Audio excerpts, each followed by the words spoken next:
Heyo, Craven here. So, off meta Kaisa, because why not? Let's have some fun. So I was actually sent this, or well, given an idea that to make something like this from a friend of a friend, and it all started because he wanted to have a his crit build back on Kaisa, and I thought, you know what, why not? Like, why not help this person and actually make something else out of it? So yeah, here I am, off meta Kaisa, having some fun. How does it work though? So, Crit Kaisa, you can go PTA or you can go Lethal Tempo. PTA is more for, you know, early damage if you want. Like, if you feel like you can get that early kill in using PTA, I think you should go for it. Because, extra gold, why not? But Lethal Tempo is the more default one. So you can try PTA, but it's only in specific occasions, I'd say. And it actually doesn't scale that bad. Pardon me. I had a burp there. Uh, okay, first item though. I guess it's not a crit item. Whoops. But it actually makes sense because Kraken Slayer as a standalone item is much stronger than Yuntal. So that's why I picked it because I feel like Kaisa does struggle a little bit in the early game, and Kraken Slayer allows her to ramp up some damage early on, and maybe it will be the difference maker for you to get a kill to be able to make the difference in team fights early on. So that's why it's there. It actually scales very well with the rest of the items. It's not that bad. Second item, it's still stronger than Yuntal. Third and fourth item is where Yuntal starts getting a little bit more damage. Not much difference on the third item, but fourth item there is a big difference. So because of that, there are situations where it might be worth going Yuntal for that late game spike. Those situations I'd say is when you are trying to match scaling on the enemy side. So if the enemy has a lot of scaling, even the laner you are against has a lot of scaling itself, and you want to try and match it later on, you can then go Yuntal to match it. But I would still be very careful with it because maybe if you go Kraken Slayer, you might get an early kill on him, and then you start snowballing. So you have to decide. Or if you are fed early on, you get 2-3 kills, and you're gonna win the lane for the rest of the early game. Then yeah, why not get your BF sword, and you're gonna win lane anyway, so might as well go a more scaling item and have a hard scale on third, fourth item. But that would be the situations I would do it. Overall, the default should still be Kraken Slayer. The components are nice, and the item itself is very nice, very strong.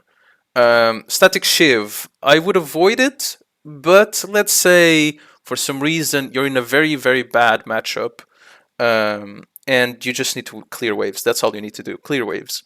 Okay, well, you want to stall the game, and you want to clear some waves, and you want a cheap item, Static Shiv it is. It's much cheaper than the other ones, and it allows you to stall the game a little bit, gives you some comfort to actually farm. So that's why I would do it. Second item, Fiend Hunter. It's the new item added to the game. I chose it because it actually has a lot of power when you ult, and which can be very strong with Kai'Sa when you're trying to catch someone on the side lanes or something like this, or even join a skirmish, or even for team fights. It's nice to burst that one character down.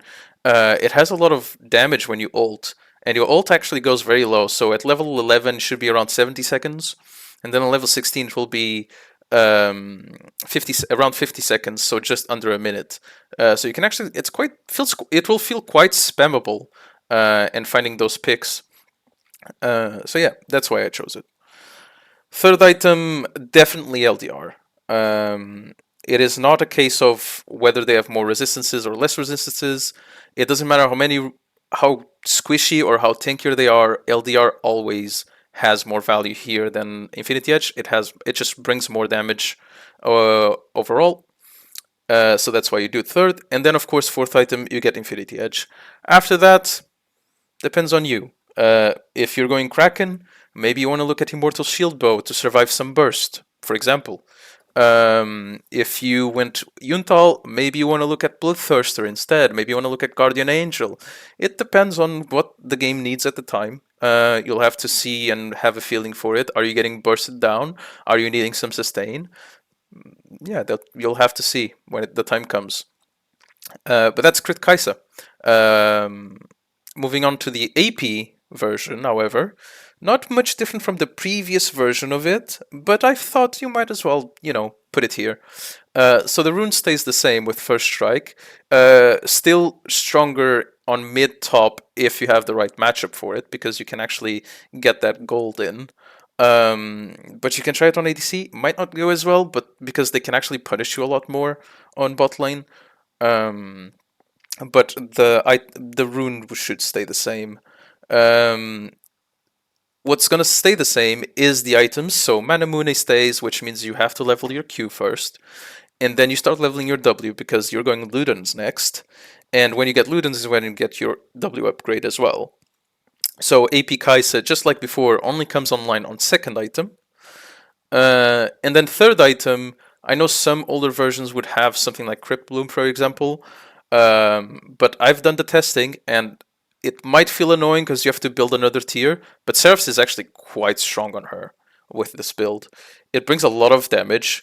It's doing a lot more damage than having a lot more output damage than most of the items. Maybe only being beaten by Shadow Flame or something like Void Staff if they have a lot of resistances, but you shouldn't probably pick AP Kaisa if you are going against something like that. But yeah, outside of that, the damage is very high with Seraph. So once you have it fully built, it gives you ability haste as well and gives you a shield. So it feels pretty OP, I would say. Of course, fourth item, Rabadon. And I wouldn't really go Void Staff or any pen item. And if you have to go a pen item, please go Void Staff, don't go Crypt Bloom, because you already have plenty of ability haste, and Crypt Bloom is kind of not that great right now. But the reason why I would avoid it going the pen items is because if you are going pen items, you have to go Void Staff, and it means that you put yourself in a situation where the enemy team is building a lot of resistances.